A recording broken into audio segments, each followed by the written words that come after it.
Thank you. Paksi ulo, kakain ka? Dalawa kayo? Ilang kanin mo? Ang napundan namin sa negosyong ito, nakabili kami ng sasakyan, nakakagala kami kung saan namin gusto. Nakakabili din kami ng mga gusto namin bilhin. Sa negosyong ito, masasabi ko successful na kami kasi nakapagpatapos na ako ng 2 anak.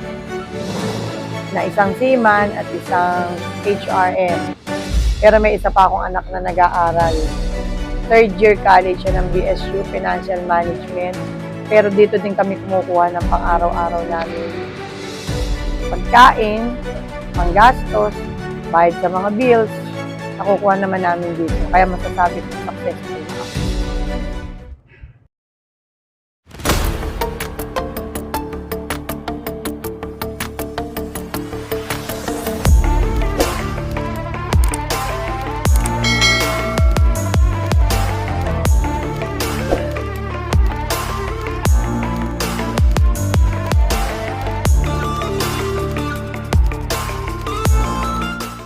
Ako si Mardy Enriquez, nakatira sa Purok 6, Tabe, Giginto, Bulacan.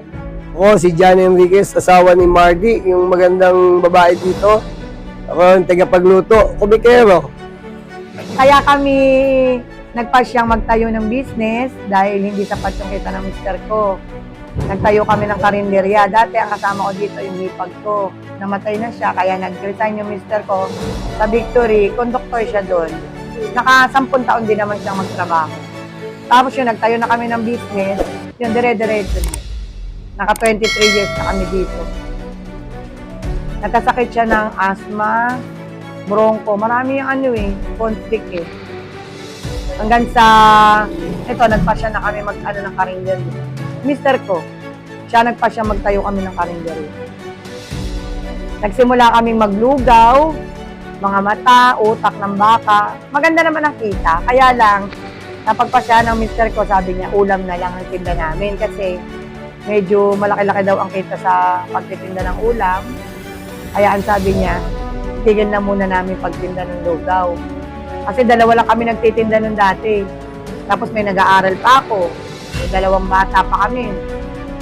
Tapos nagkaroon ako ng bunso nun eh. Siguro mga 35 years old ako. Yun, lalo na kami nahirapan. Kaya sabi niya, tigilan mo na yung lugaw, ano na lang, ulam na lang. Yun. Nagsimula kami magtinda 2001. Sa January 8, 23 years na kami. Nakapagpatapos ako ng 2. May isa pa ako nag-aaral, 3rd year college, Financial Management ang ano kanya, sa BSU. Yung 2 anak ko, nakapagtapos yan dito sa pagtitinda namin, 2 mag-asawa. Pero may natitira pa akong isang nag-aaral. So, yung isa ko seaman, yung isa ko nasa Taiwan na. Tapos din yun ng 4 years.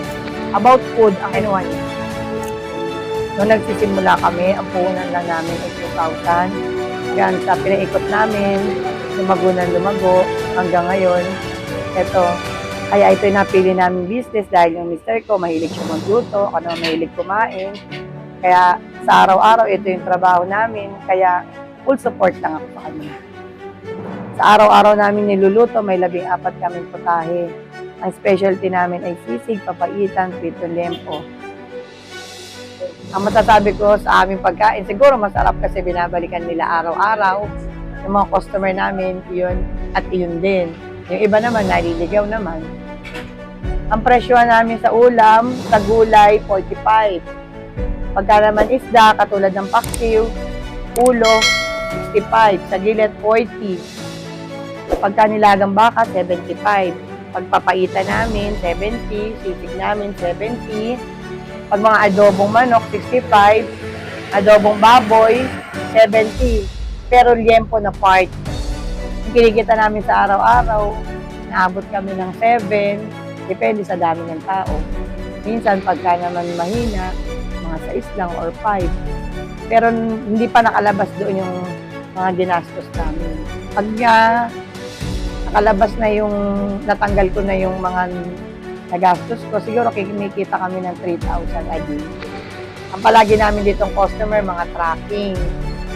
Meron ding mga walk-in, tsaka yung mga nasa company na pabrika. Yun ang araw-araw naming customer. Ang diskarte namin sa pagtitinda para kumita kami ng malaki, kung ano yung mga murang gulay, yun ang binibili namin. Tapos yung pagkain namin, hindi namin tinitipid sa rekado kasi hanap-hanapin ng tao yun.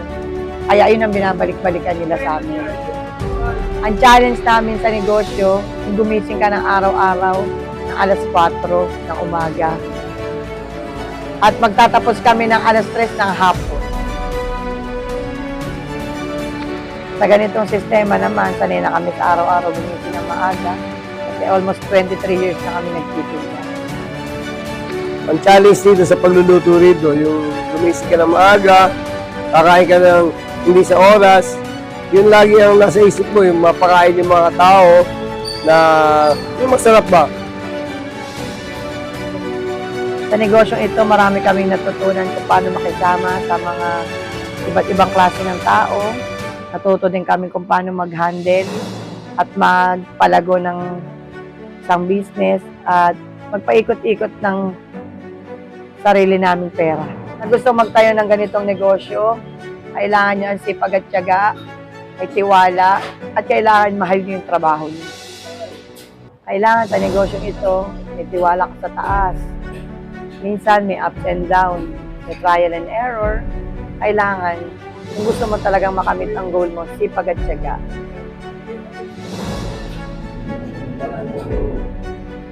Minsan naman, wala kaming benta, pero tuloy-tuloy pa rin ang buhay. Sa negosyong ito, masasabi ko successful na kami kasi nakapagpatapos na ako ng 2 anak. Na isang seaman at isang HRM. Pero may isa pa akong anak na nag-aaral. 3rd year college siya ng BSU, Financial Management. Pero dito din kami kumukuha ng pang-araw-araw namin pagkain, panggastos, bayad sa mga bills. Nakukuha naman namin dito. Kaya masasabi ko successful na kami. Ang napundar namin sa negosyong ito, nakabili kami ng sasakyan, nakakagala kami kung saan namin gusto. Nakakabili din kami ng mga gusto namin bilhin. Ang future plan namin, makapag-ipon at makapag-invest ng maraming lupa. Ang mensahe ko sa mga makakapanood ng vlog na to, maging inspiration sana kami sa inyo at maging successful din kayo pag nagtayo kayo ng mga sarili ng negosyo. Sa makakapanood ng vlog na to, pwede kayo pumasyal dito sa pangalawang tulay ng tabi, Porok 6, tabi Giginto, Bulacan. Sa Nanay Oning Kainan sa Tulay.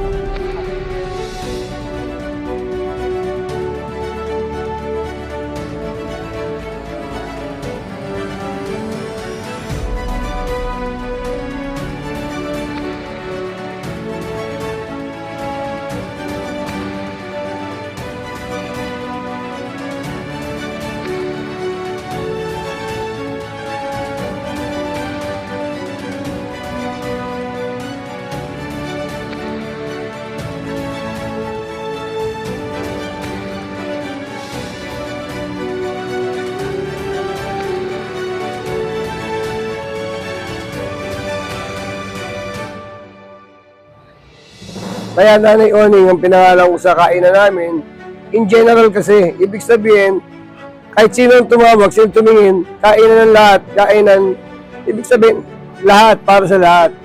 Nagsisimula po kaming magluto alas 4 ng umaga. Open kami ng alas 6 ng umaga hanggang alas 3 ng hapon. Bukas po kami Monday to Saturday, except Sunday.